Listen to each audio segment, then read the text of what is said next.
नमस्कार, मैं हूं प्रशांत भारद्वाज और आप देख रहे हैं न्यूज रूम पोस्ट। साल 2022 में एक टॉपिक भारत में सबसे ज्यादा गूगल पे सर्च किया गया, वो था व्हाट इज अग्निपथ स्कीम।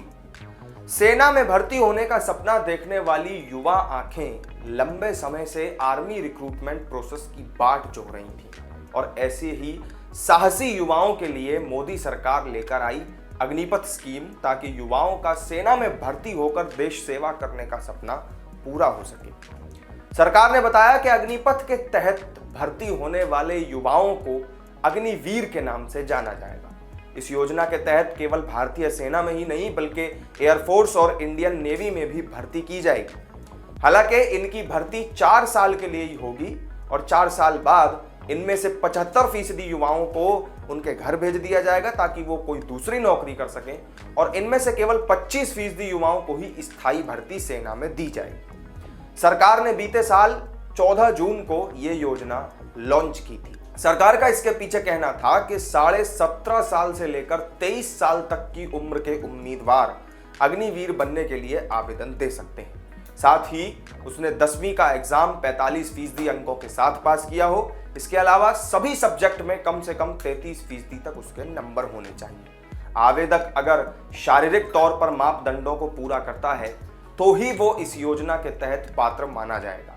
यानी सरकार ने योजना का ऐलान करते ही सभी तथ्य और नियम कानून साफ तौर पर बता दिए थे। ज्यादातर रक्षा विशेषज्ञों ने सरकार की इस योजना को सराहनीय बताते हुए कहा कि इससे न सिर्फ तीनों सेनाओं में जोशीले युवाओं की भागीदारी बढ़ेगी बल्कि उनके अंदर देशभक्ति का एक अलग जज्बा भी पैदा होगा। साथ ही वो देश के एक अनुशासित और जिम्मेदार नागरिक भी बनेंगे। लेकिन पीएम मोदी के हर दूरगामी कदम का विरोध करने के आदी हो चुकी देश की विपक्षी पार्टियों को सैन्य क्षेत्र में सुधार लाने वाली अग्निपथ योजना बिल्कुल भी रास नहीं आई। विपक्षी दलों की तरफ से साजिश रची गई कि आखिर किस तरह अग्निपथ के खिलाफ तथ्यों को तोड़ मरोड़ कर एक फेक नैरेटिव सेट किया जाए ताकि प्रधानमंत्री मोदी और उनकी सरकार को युवा विरोधी करार दिया जा सके। फंडेड एनजीओज, विदेशी ताकतों और तथाकथित सोशल एक्टिविस्ट्स के साथ मिलकर रणनीति तैयार की गई और फिर एक पैटर्न अपनाते हुए अग्निपथ योजना के विरोध के नाम पर जिस तरह देश के कई राज्यों में हिंसा हुई, ट्रेनें जलाई गईं, बसें जलाई गईं, पथराव किए गए, आगजनी की गई, ऐसी घटनाएं अपने आप में अचानक नहीं हो सकती थी। जिस विपक्ष को हिंसा शांत करने के लिए पहल करनी चाहिए थी वही इसे भड़का रहा था। राहुल गांधी और छत्तीसगढ़ के मुख्यमंत्री भूपेश बघेल समेत कई कांग्रेस नेताओं ने अग्निपथ योजना पर सवाल भी उठाए। अब नरेंद्र मोदी जी ने क्या कहा? देश के युवाओं को कहा, भैया एक काम करो, 6 महीने की ट्रेनिंग लो और 4 साल आर्मी में काम करो, अग्निवीर हो जाओ और उसके बाद हमेशा के लिए बेरोजगार हो जाओ।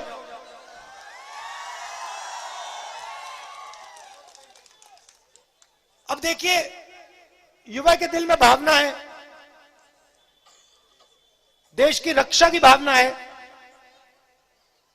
और आप उससे कह रहे हो कि 6 महीने ट्रेनिंग करो, 4 साल आर्मी में जाओ और फिर अपनी पूरी जिंदगी बेरोजगारी में काटो और फिर कहते हैं भाई हम तो देशभक्त हैं। सेना में 4 साल के लिए होंगे, 4 साल के बाद क्या करेंगे? हर 4 साल बाद नया बदलेंगे। हाँ। इससे कौन सा बेरोजगारी दूर होगी? और दूसरी बात यह है कि 18 से 22 साल के लड़के उसके बाद बेरोजगार हो जाएगा और उसको आप हथियार चलाना सिखा दोगे, फिर उसके बाद क्या स्थिति बनेगी? ये तो समाज के लिए ठीक भी नहीं है, उस परिवार के लिए भी ठीक नहीं है, ये किसी स्थिति में ठीक नहीं कहा जा सकता। मोदी सरकार की नीतियों के खिलाफ आग भड़काने की कोशिश की गई। मोदी के रिफॉर्म, परफॉर्म और ट्रांसफॉर्म के मंत्र का विरोध किया गया।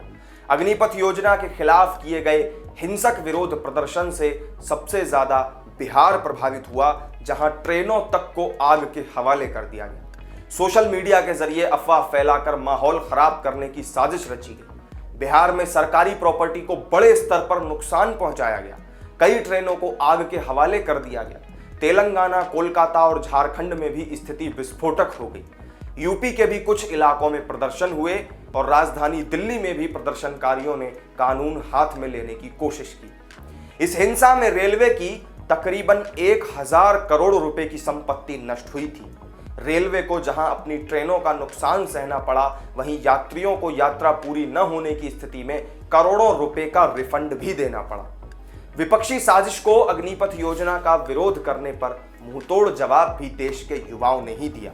अग्निपथ योजना के तहत वायुसेना को रिकॉर्ड 7,49,899 आवेदन प्राप्त हुए।